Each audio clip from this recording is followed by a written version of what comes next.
तुम्हाला जर इयरफोनवर मोठ्याने गाणी ऐकायची सवय असेल तर ही बातमी खास तुमच्यासाठी आहे। हेडफोनचा अतिवापर आणि मोठ्या आवाजातील संगीतामुळे ख्यातनाम गायिका अलका याग्निक यांना एक दुर्धर आजार झालाय आणि त्यामुळे त्यांना बहिरेपणा आलेला आहे।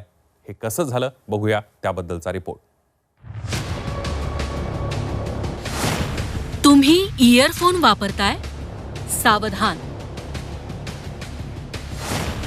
गायिका अलका याग्निक यांना बहिरेपणा। कर्णकर्कश आवाज टाळा, नाहीतर तुम्हीही व्हाल बहिरे। अलका याग्निक गेल्या अनेक वर्षांपासून आपल्या सुरेल आवाजानं कोट्यवधी चाहत्यांच्या मनावर अधिराज्य गाजवणारी ख्यातनाम पार्श्वगायिका। मात्र अलका याग्निक यांच्या एका पोस्ट नंतर चाहत्यांच्या काळजात धस्स झालंय। आपल्याला एक दुर्मिळ गंभीर आजार असल्याची माहिती त्यांनी पोस्टमधून दिली आहे। सेन्सर नर्व्ह हिअरिंग लॉस असं या दुर्मिळ आजाराचं नाव आहे। त्यामुळे त्यांच्या श्रवण शक्तीवर परिणाम झाल्याची माहिती त्यांनी दिली। काही आठवड्यांपूर्वी मी फ्लाईटमधून बाहेर पडले तेव्हा मला अचानक जाणवलं की मला काहीही ऐकू येत नाही।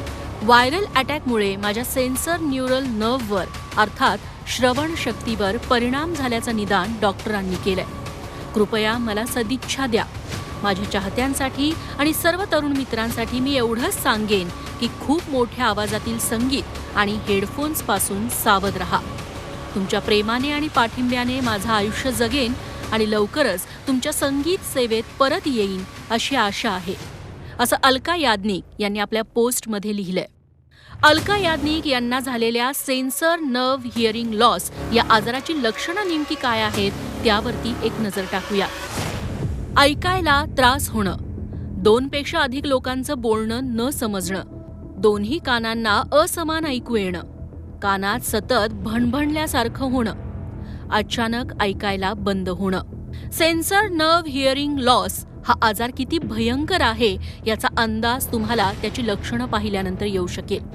आपल्यापैकी अनेकांना, विशेषतः तरुण पिढीला हेडफोन्सवर मोठ्यानं गाणी ऐकण्याची सवय असते। लग्न समारंभ, सण उत्सवात तर डॉल्बी डीजेचा दणदणाट नेहमीचाच। मात्र त्यामुळे तुम्हालाही अशा गंभीर आजाराचा सामना करावा लागू शकतो। त्यामुळे काळजी घ्या। ब्युरो रिपोर्ट, झी 24 तास।